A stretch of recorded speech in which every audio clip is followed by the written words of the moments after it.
SKT가 고객들의 유심 정보를 해킹당한 게 벌써 열흘 전 일입니다. 어제부터 무상으로 유심을 교체해주기 시작하면서 SKT 대리점은 하루 종일 북새통을 이뤘죠. 그런데 가입자는 2,500만 명인데 SKT가 가지고 있는 유심은 500만 개에 불과해서 전원을 교체해 주기에는 턱없이 부족하다고 합니다. 그러면서 유심 보호 서비스에만 가입해도 된다라고 하는데 그건 또 뭔지 좀 헷갈립니다. 결국 유심 정보를 해킹당했다는 게 어떤 의미인지 그 원리를 이해해야만 대응 방법에 있어서도 판단이 설 것 같아요. 그래서 원리를 쉽게 설명해 주실 분 오늘 모셨습니다. 고려대학교 정보보호대학원의 김승주 교수, 어서 오십시오 교수님. 네, 안녕하십니까. 지금 유심 서버가 털렸다, 뭐 큰일 났다 하는데 정확히 유심 서버가 털렸다는 게 무슨 의미인가? 그러니까 뭐뭐를 가져갔다는 얘기인가를 알기 위해서는 유심이 뭔지부터 알아야 될 것 같아요. 네. 유심이 뭐예요? 원래 유심, 원래는 심 이렇게도 불렀죠. 이 유심이라고 하는 건 휴대폰에 꽂는 그 조그만 노란색 칩이 있습니다. 제가 지금 가지고 왔습니다. 실물을. 자, 유튜버 레인보우로 한번 보시겠어요? 요 칩, 요 노란 칩이 유심 칩이에요. 네.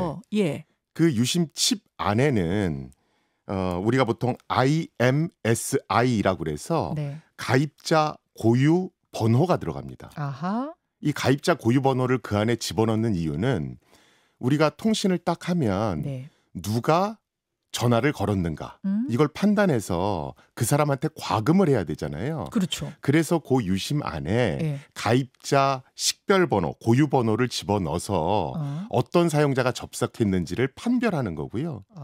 우리가 이제 유심 서버가 털렸다라고 얘기하는 건 통신사에 이 가입자 번호는 전화번호가 어떻게 되고 뭐 김승주 고객님 겁니다. 이런 정보를 보관하고 있어야 되거든요. 그래야 누군지를 아니까. 그렇죠. 그래서 그 서버가 털렸다. 이렇게 보시면 될 것 같습니다. 아, 그럼 제가 이해한 게 한번 만나봐 주세요. 유심은 디지털 신분증, 디지털 주민증 같은 거다. 그렇죠. 즉 전국 어디로 이사를 가더라도 내가 주민증, 저 주민증 하나 가져왔거든요. 이거 보세요. 제 주민증입니다. 제 주민증하고 그 안에 적힌 주민번호만 있으면 나라는 존재가, 김현정이라는 존재가 식별이 되는 거잖아요. 그렇죠. 세상에 김현정은 너무도 많으니까 이 주민번호 가지고 식별하는 거죠. 휴대폰 기계를 아무리 바꿔도 이 유심 칩만 갈아 끼우면 그 안에 주민번호와 같은 식별번호가 있어서 이거 식별번호 뭐 1234 ABC의 유심 칩이구나 라는 걸 통신사가 알아챈다는 거죠. 그렇죠. SKT의 유심 칩을 가진 사람은 저 사람은 SKT 고객 1234 ABC 3456 뭐 CDF 이런 식으로 식별을 한다. 그렇죠. 이렇게 이해하면 단 차이점은 유심을 교체하면 주민번호도 바뀐다. 주민번호도 바뀔 수 있다. 네. 유심 교체 시에는. 네. 근데 대부분은 그냥 이 유심 칩 가지고 기계만 계속 바꾸니까 디지털 주민증이다. 그런데 4월 19일에 SKT사가 2,500만 명의 유심 정보를 보관해놨던 그 서버를 털렸다. 해킹당했다. 그럼 저는 여기서 궁금한 게 이 유심 칩 안에는 식별번호하고 제 핸드폰 번호만 들어있는 건지 010 땡땡땡땡의 땡땡땡땡의 식별번호는 1234 ABC 이렇게만 있는 건지 아니면 그건 김현정이고 주민번호는 이렇고 주소는 이렇고 뭐 성별은 어떻고 이까지 싹 다 들어있는 건지 뭐까지 들어있어요?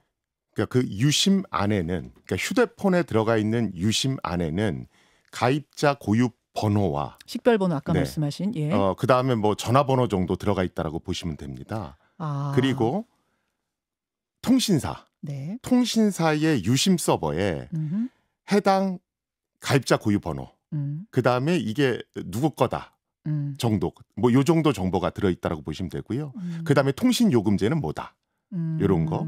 그다음에 좀 전에 말씀하신 이 사람의 주소는 어떻게 되고 그다음에 뭐 계좌번호는 어떻고 이런 개인 정보와 관련된 건 유심 서버가 아니라 별도의 컴퓨터에 저장됩니다. 이 두 개는 분리돼 있습니다.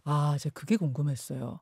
그러니까 이 지금 말씀드린 이 디지털 신분증 유심칩 요 정보는 굉장히 중요한 정보죠. 안 바뀌는 정보고 우리가 막 들어가서 내가 식별번호 바꾸고 이럴 수 없는 정보는 따로 보관하고 서버에 제가 온라인에 접속해서 막 주소도 바꾸고 뭐 요금제도 바꾸고 이런 거는 제가 막 접근해서 고객이 접근해서 바꿀 수 있는 거니까 따로 서버에 저장해 놓는다. 네. 얘들은 별개 보관해 놓는다. 네, 네. 근데 이제 요게 털린 거군요. 그렇죠. 요게 털린 거군요. 네. 아, 이해가 됐습니다. 그러면 해킹법이 이 유심칩만 가지고 이 서버만 털어가지고 할 수 있는 일은 뭐예요? 어차피 제 개인 정보도 없는데. 그러니까 유심 정보를 얻어서 예. 그것을 빈 유심에 그대로 복사해 넣는 겁니다. 그래서 유심을 복제하는 거죠. 그 복제된 유심을 공기계에 꽂으면 예. 똑같은 복제폰이 만들어집니다. 아, 이 유심칩과 똑같은 걸 식별번호 가지고 만들어버리면 네. 그래서 공기계에 꽂으면 네. 제 폰하고 똑같은 폰 하나가 생기는 거예요? 그렇죠. 근데 말입니다. 이 사람들이 통신사에서 1, 2, 3, 4 ABC 식별번호 가진 그걸 향해서 문자도 쏴주고 통화도 하게 해주고 뭐 이건 이해가 되는데 겨우 그거 하려고 이거 지금 털어간 건 아닐 거 아니에요. 복제폰을 만들면 예. 일단은 나한테 오는 전화가 그 복제폰으로 간다든가 그렇죠. 나한테 오는 문자가 그 복제폰으로 갑니다. 그렇죠. 그런데 여기서 중요한 건 두 개가 동시에 접속되지는 않고 둘 중에 한 대만 통신사와 연결될 수 있습니다. 아, 예. 예, 그래서 예를 들어 제 휴대폰이 연결 안 돼 있고 해커의 휴대폰이 예. 연결돼 있다라면 예. 나한테 올 문자와 전화가 다 그쪽으로 가는 겁니다. 예. 자, 그러면 우리가 휴대폰에 문자가 저쪽 해커의 복제폰으로 갈 때 무슨 일이 생길까 생각을 해보면 우리가 보통 비밀번호 변경 같은 거 할 때 네. SMS 문자를 이용해서 본인 확인을 하잖아요. 맞습니다. 이러니까 비밀번호 변경 같은 걸 할 수 있는 겁니다. 아. 그래서 제일 현실적으로 일어날 수 있는 일은 예. 우리가 포털 사이트나 여러 SNS에 비밀번호를 변경할 때 예. 문자 메시지 인증을 활용하는데 예. 그걸 우회해서 해커가 비밀번호를 바꿀 수 있다. 이게 가장 현실적인 위협입니다. 아, 비밀번호를 바꿀 수 있다. 근데 그냥 비밀번호 바꾸는 정도 하려고 그 사람들이 이걸 털어갔을 것 같지는 않고 은행 계좌에서 돈을 빼간다든지 그렇죠. 자동이체, 그러니까 계좌 이체 같은 거요. 혹은 가상자산 거래소 앱 같은 데서 뭐 코인 가진 사람이라면 코인을 빼간다든지 네. 이런 걸 하고 싶을 텐데 그것도 가능합니까? 불가능합니다. 아, 불가능합니까? 왜 그러냐면 일단은 뭐 제가 뱅킹하고 주식을 말씀드릴게요. 예. 인터넷 뱅킹 같은 경우에 예. 우리가 로그인을 하려면 예. 또는 계좌 이체를 하려고 그러면 예. 굉장히 많은 정보를 요구합니다. 공인인증서, 공인인증서 비밀번호, OTP 카드 뭐 이런 것들을 요구하죠. 그래서 단순히 문자 인증을 가로채서 비밀번호를 바꿨다 하더라도 그런 정보들이 없는 한 계좌 이체나 이런 걸 할 수가 없습니다. 사실 한번 지문 인식 같은 거 해놓고 나면 저 같은 경우는 지문으로 계좌 이체하고 다 하거든요. 네. 근데 애초에 앱 깔아가지고 로그인 할 때는 애초에 한 번은 뭔가가 다 인증이 필요했다는 얘기죠. 그렇죠. 개인정보도 되게 많이 집어넣어야 됐고. 그러고 나서는 지문 인증이든 뭐 핀 번호 인증이든 쉽게 되지만 애초에 최초 작업할 때는 상당히 많은 것들이 필요하다. 그렇죠. 그리고 지금 앵커님께서 예. 지문 갖고 저는 다 합니다라고 얘기하셨잖아요. 예. 그건 보이는 게 그래서 그렇고요.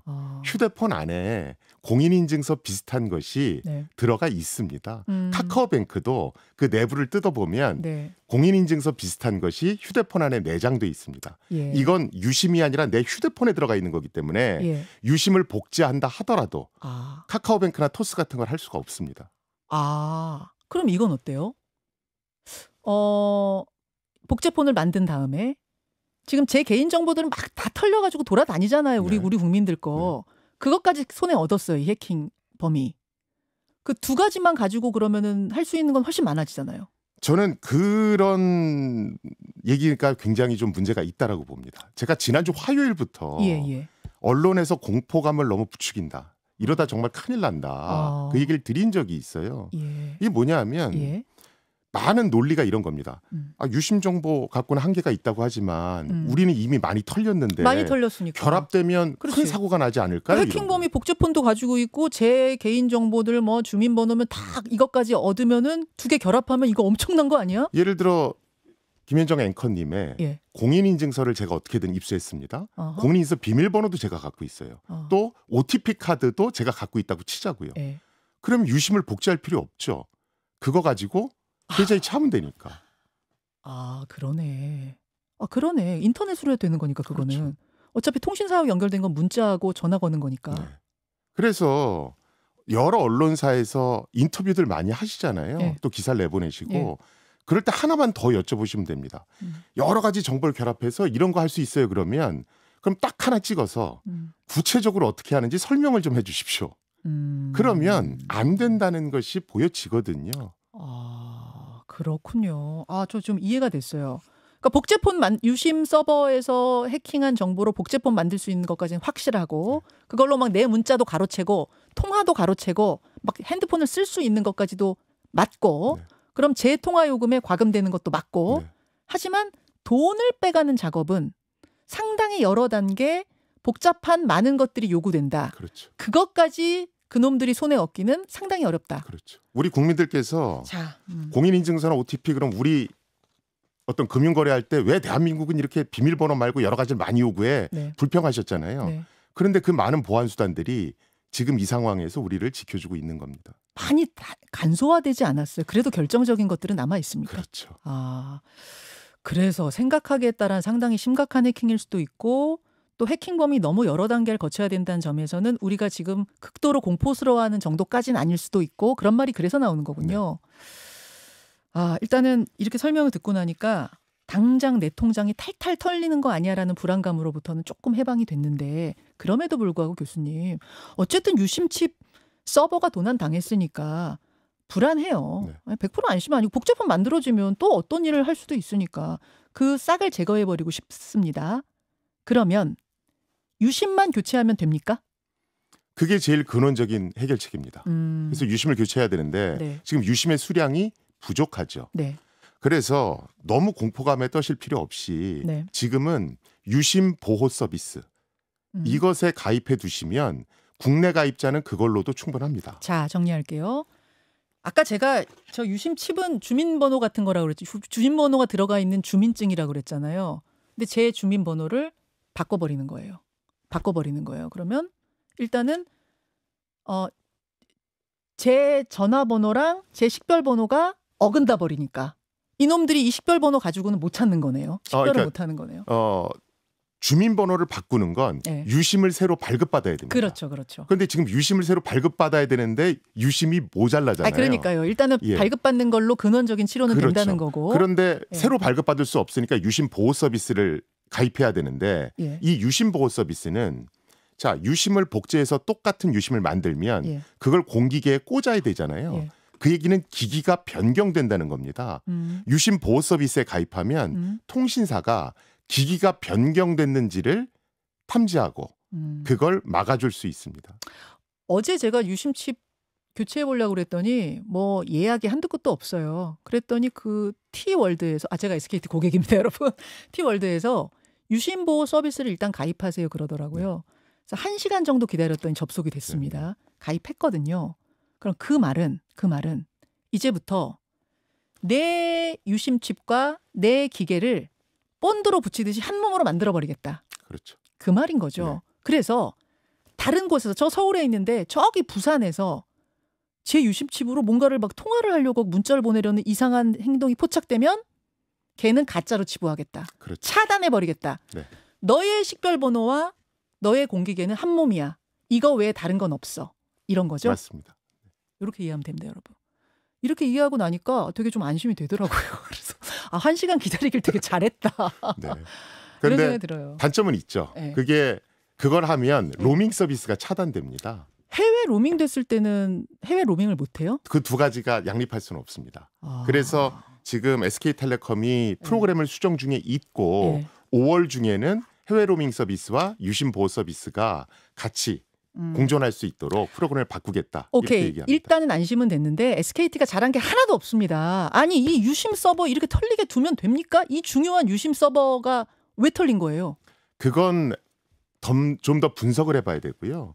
실제로 많은 분들이 야, 왜 이렇게 결과가 안 나와? 이렇게 얘기를 하시는데 IBM에서 내놓은 보고서가 있습니다. 2023년에. 아니, 결과가 안 나오는 일단 둘째 치고 왜 뚫린 거냐. 전 그것부터요. 그런 원인을 분석하는데 평균 277일이 소요된다. 이게 2023년에 나온 IBM 보고서입니다. 그렇군요. 그럼 원인 찾기는 굉장히 오래 걸리겠네요. 상당한 시간이 걸릴 겁니다. 근데 그 원인 찾기 전에 일단 이 뚫리지 않도록 조금 더 철저하게 뭔가 조치를 취했어야 되는 건 아닌가요? 분명히 이건 SK텔레콤 잘못이죠. 그렇죠. 잘못인데 예. 지금 너무 과도한 공포감에 유심이 품절 사태로 나는 것도 사실은 문제라는 겁니다. 제가 보기에는 국내 가입자는 유심보호 서비스를 우선적으로 가입하게 하고 네. 그다음에 긴급하게 해외 출장 가셔야 되는 분들 네. 이런 분들 위주로 일단 유심을 교체해주고 이런 다양한 방안들을 할 수 있는데 지금은 공포감이 과도하니까 유심 사재기에 들어갔고 그러니까 지금 아수라장이 벌어진 거거든요. 맞아요. 여러분 SKT가 이 유심 서버 관리 잘못한 거 이거 분명히 잘못한 네. 거고 원인 철저하게 밝혀야 되고 뭔가 책임 물을 건 물어야 된다.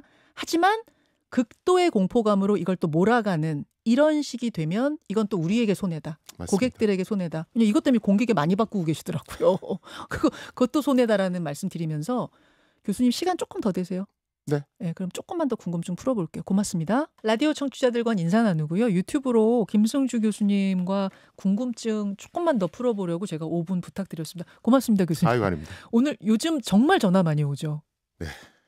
그러니까 저희가 어제 섭외를 하는데 전화 통화가 되기까지도 오래 걸렸어요. 워낙 기자들 전화가 빗발쳐서 지금 통화가 어려울 정도인 분이신데 저희가 5분 잡았습니다. 그러니까 여러분 궁금한 거 다 질문 올려주세요. 채팅창에다가 궁금한 거 다 올려주세요. 일단 첫 번째 질문. 어제 한 언론사의 보도인데 그 해킹범들이 털어간 것의 데이터 용량이 한 9기가가 넘는다더라. 9기가바이트. 그러면은 이게 단순히 식별번호. 제가 아까 주민번호에 해당하는 게 식별번호라고 그랬죠. 그 고유번호, 식별번호. 그것만 털어간 게 맞냐? 더 많은 거 털어간 거 아니냐? 일단 그런 보도를 조금 자제해 주실 필요가 있다라는 얘기를 하는 겁니다. SK텔레콤의 공식 발표를 보면 네. 유심 정보가 들어있는 서버에서 해킹 프로그램이 발견된 건 사실입니다. 네. 그런데 이 해킹 프로그램이 실제 동작해서 네. 외부로 데이터를 전송시켰는지는 조사 중입니다. 그래서 과거의 신문을 조금만 검색해 보시면 네. 우리 정부조차도 네. 정부 웹사이트에서 해킹 프로그램이 발견은 됐으나 주민등록번호 등 개인정보 유출은 확인 안 됨 또는 없었음 이런 발표를 볼 수 있거든요. 그래서 지금은 해킹 프로그램이 설치됐다는 게 발견된 거고 정보가 실제로 유출됐는지 네. 유출됐다면 누구의 정보가 유출됐는지 이건 조사 단계입니다. 그럼 9기가 트래픽은 왜 생긴 거예요? 그건 우리가 통신 트래픽들을 모니터링 하는데 네. 그 데이터를 받아보니까 네. 뭐 9기가 정도 되는 데이터가 왔다 갔다 한 흔적이 있더라. 이 정보를 보고 의원실에서 내놓은 걸로 제가 알고 있습니다. 그것이 이번 사태와 관련이 있다라는 그런 근거는 없습니다. 그 시간대에 9기가 트래픽이 있었다까지는 팩트고 그렇죠. 그게 해킹범 건지 아닌지도 이거는 조사해봐야 된다는 그렇죠. 거군요. 왜냐하면 그 시간대라는 걸 특정할 수가 없거든요. 해킹 프로그램이 언제 설치됐는지를 모르는데. 오케이. 그러니까 다 뭐 의혹은 품을 수 있지만 아직 너무 확정적으로 하다 보면 불안감이 너무 커질 그렇죠. 수 있으니까 원래 교수님들도 전문가들은 이런 거 하나하나가 되게 신중하시긴 하더라고요. 팩트 하나하나가 정확히 나올 때까지는 좀 신중하신 편인 것 같아요. 그러면 이게 또 하나 있어요. 어제 보도인데 이 서버 유심 서버 해킹 후에 5천만 원이 계좌에서 빠져나간 부산의 A씨가 있다. 이거를 이제 부산 경찰서에서 의심 사례로 보고 조사에 들어갔다라는 요것 때문에 어제 또 불안감이 굉장히 컸거든요. 그것도 사실은 저한테 인터뷰 요청들을 하셨는데 제가 네. 그때 인터뷰했을 때 유심 정보 갖고는 그렇게 할 수가 없습니다라고 말씀드렸었고 어저께 네. 공식 보도가 나왔죠. 이거는 유심 정보 해킹 문제가 아니고 스미싱에 당한 거다. 지난주 저희가 인터뷰 한번 한 적이 있어요. 스미싱. 그 사례랑 거의 유사하거나 맞습니다. 그걸 수도 있을 것 같아요. 네네. 그 1,000만 원씩 5번 빼간 거. 네네. 요거는 그분이 택배 문자 온 거 버튼 잘못 눌러가지고. 그래서 악성 코드가 휴대폰에 악성 코드 설치된 설치됐고 거. 뭐 그래서 일이 벌어진 겁니다. 근데 이제 요게 또 타이밍이 이렇게 되다 보니까 유심 서버 털려서 계좌 그렇죠. 털린 거 아니야라고 보도가 나갔는데 맞습니다. 경찰서에서 오보라고 했어요. 네. 오케이. 자, 또 질문 막 들어옵니다. 통신사를 그냥 이동해버리면, 그러니까 SKT에서 다른 데로 이동하면 그거는 예방은 되나요? 라고 대책은 그렇죠. 되나요? 통신사에 이동을 하면서 네. 어차피 유심이 교체될 테니까 예. 뭐 예방이 됩니다. 예. 그러니까 유심 아까 제가 유심 칩을 바꾸면 이게 대응이 된다는 건 확실하게 말씀드렸고 네. 근데 당장 SKT가 유심 칩을 못 바꿔준다고 하면 통신사 이동 진짜 불안하신 분들은 네. 뭐 핸드폰 기계를 바꾸는 거는 도움이 되냐? 휴대폰 기기 변경하고는 상관이 없습니다. 아무 상관없죠. 그러니까 유심 보호 서비스에 가입하셨는데 예. 휴대폰 기기를 바꾸려고 그러면 예. 바뀌지가 않습니다. 왜냐하면 아까 말씀하셨듯이 두 개를 본드로 붙여놨기 때문에 예. 기기 변경 자체가 안 됩니다. 아니, 그러니까 유심 보호 서비스를 한 사람의 경우의 얘기고 네네. 그렇지 않은 경우에 폰 바꾼다고 폰을 바꾼다고 대응이 해도 되는 게 지금 아니죠. 문제는 해결되지 않습니다. 괜히 그것 때문에 뭐 폰만 많이 팔리겠어요. 그거 폰 말고 바꾸는 거 아무 소용 없어요. 또 잘못된 정보 중에 하나가 네. 유심의 비밀번호를 걸어야 된다. 이것도 지금 SNS에 떠돌고 있거든요. 맞아요. 유심의 비밀번호를 설정하는 건 네. 핵 도둑이 내 스마트폰에 접근해서 유심을 물리적으로 탈취해가는 걸 막겠다는 겁니다. 어설프게 유심의 비밀번호를 걸었다가 네. 그 비밀번호를 잊어버리면 내 폰이 벽돌폰이 됩니다. 실제로 그런 신고가 많이 접수되고 있는 걸로 제가 알고 있습니다. 알겠습니다. 자, 예, 요거하고 또 질문거리가 좀 있으신가요, 여러분? 이 정도면은 질문이 됐을까요? 다시 한번 말씀드리지만 SKT는 이건 분명히 보안에 사고 난 겁니다. 잘못한 겁니다. 철저하게 원인 규명하고 책임질 거 책임져야 됩니다. 다만 지금 과도하게 정보가 막 이 부풀려져 가지고 국민들을 공포로 몰아넣는 이런 공포심 자극은 안 된다. 불안을 조성하는 건 자제해 주셔야 됩니다라는 말씀을 드린 건 네. 일단 정보가 유출됐든 안 됐든 간에 네. 유심 정보 서버에 해킹 프로그램이 설치되도록 놔둔 건 분명한 건 SK텔레콤의 잘못입니다. 네. 그리고 두 번째, 대책을 내놓을 때는 네. 단기 대책, 중기 대책, 장기 대책 해서 한꺼번에 내놔야 되는 겁니다. 예. 그래야 고객은 안심을 하거든요. 그렇죠. 근데 지금 대책은 언론에서 어떤 얘기를 하면 그것 찔끔, 또 무슨 얘기를 하면 뭘 찔끔, 이러니까 불안감이 조성되는 겁니다. 맞아요. 그래서 해킹 프로그램 설치를 못 막았다는 것과 네. 완벽한 대응책을 한꺼번에 못 만들어냈다는 건 네. 분명한 건 준비 부족입니다. 그건 SK텔레콤이 잘못한 거고요. 네. 자, 그런데 SK텔레콤도 내부의 대응 매뉴얼이 철저하게 준비된 것 같진 않습니다. 그러니까 우왕좌왕한 모습을 보이고 있죠. 그런데 이런 상황에서 공포감이 조성되고 의원실에서 무슨 자료 주세요, 무슨 자료 주세요 이러면 지금 원인 분석을 해서 피해 사실을 빨리 규명해야 되는데 다른 거 하는데 시간을 뺏기는 겁니다. 그래서 그 시간을 벌어줄 필요는 있다는 겁니다. 알겠습니다. 여러분 당장 해야 될 일은 SKT 고객들 말씀입니다. T월드에 들어가서 그러니까 SKT 그 홈페이지에 들어가서 유심 보호 서비스 가입하시면 됩니다. 저 어제 접속을 했는데 유심 보호 서비스 가입하려고 눌렀더니만 접속 대기 처음에는 열 몇 시간 이렇게 뜨더니 금방 줄어들긴 하더라고요. 그래서 1시간 정도 걸렸거든요. 거기 가입해 놓으시면 일단은 유심 칩과 제 유심 칩과 제 핸드폰을 본드로 붙여 놓는 거라 다른 놈들이 복제폰 만들려고 하면 다 차단해 버립니다. 요거 빼고는. 요 본드로 붙여 놓은 거 빼고는. 그래서 그것부터 해 놓으시라고 꼭 말씀드리고요. 문제는 저는 할 수 있는데 어르신들, 젊은이들은 되는데 어르신들 이거 굉장히 어려우셔거든요. 어르신들을 위한 SKT의 대책도 있어야 될 것 같아요. 사실은 그런 디지털 약자들을 어떻게 할 거냐, 뭐 찾아가는 서비스라든가 뭐 이런 걸 LG 플러스를 벤치마킹해서 할 필요는 있고요. 그 다음에 지금 굉장히 불안하신 분들이 유심을 나는 그래도 교체해야 되겠다 이런 분들이 계실 거예요. 하지만 물리적으로 유심의 수량이 없습니다. 그럼 어떻게 하면 되냐면 지금 휴대폰에 유심이 꽂혀져 있죠. 이거를 대리점 가셔서 지금 있는 기록을 삭제해 주시고 초기화시켜 주시고 새로운 가입자 식별번호를 기록해 주세요. 유심을 재활용하는 겁니다. 주민번호 새로 받을 수도 있어요? 할 수 있습니다. 그거는 지금 우리가 신규 유심을 받으려고 그러는데 내가 쓰던 유심을 초기화시킨 상태에서 새로운 주민번호를 기록하면 됩니다. 그럼 그거 당장 해주면 되겠네요. 그래서 유심 재활용을 해도 되고요. 또는 이심이라고 그래서 소프트웨어형 유심을 쓰셔도 됩니다. 그거는 근데 되는 기기가 있고 안 되는 기기가 보통 있죠. 신규 기기, 신형기기가 되죠. 신모델만 되죠. 그렇죠. 제가 얼마 전에 휴대폰 바꿨거든요. 얘는 이심 들어있더라고요. 그런 분들은 그냥 인터넷 사이트를 이용해서 바꾸면 돼요? 이심을 변경하시면 됩니다. 그럼 괜히 저는 또 유심 교체 예약 괜히 걸어놨네. 그래서 제가 SK텔레콤이 분명히 잘못한 것은 이런 모든 대책들을 한꺼번에 내놨으면 예. 훨씬 좋았을 텐데. 그러니까 저처럼 2심 쓰는 사람들은 그냥 접속해갖고 제가 주민번호, 식별번호 그렇죠. 바꾸면 되는 거였네요. 그런데 이제 너무 정신이 없다 보니까 우왕좌왕하는 모습이 시민들을 더 불안하게 만들었다. 그 점은 분명히 SK텔레콤이 잘못한 거다. 이렇게 말씀을 드리는 겁니다. 오케이. 여기까지. 김승지 교수님 설명 듣고 나니까 저는 원리를 몰라서 더 불안했는데 이 유심의 원리, 유심이 털렸다는 것의 의미가 뭔지를 알고 나니까 좀 나름대로 판단이 돼서 굉장히 좀 편안합니다. 예, 다행이라는 생각 들고 다만 SKT 정신 똑바로 차리고 똑바로 차리고 대안도 마련하고 책임도 져야 될 것 같습니다. 여기까지 하겠습니다. 교수님 너무 고맙습니다. 아유, 불러주셔서 감사합니다. 예, 고려대학교 김승지 교수와 함께했고요. 저는 이제 정치 댓글쇼 정꿀쇼로 넘어가겠습니다. 여러분 댓글쇼 방으로 얼른 모여주세요. 교수님 고맙습니다. 네, 고맙습니다. 김현정의 뉴스쇼는 시청자 여러분의 참여를 기다립니다. 구독과 좋아요, 댓글 잊지 않으셨죠? 알림 설정을 해두시면 평일 아침 7시 10분 실시간 라이브도 참여하실 수 있습니다.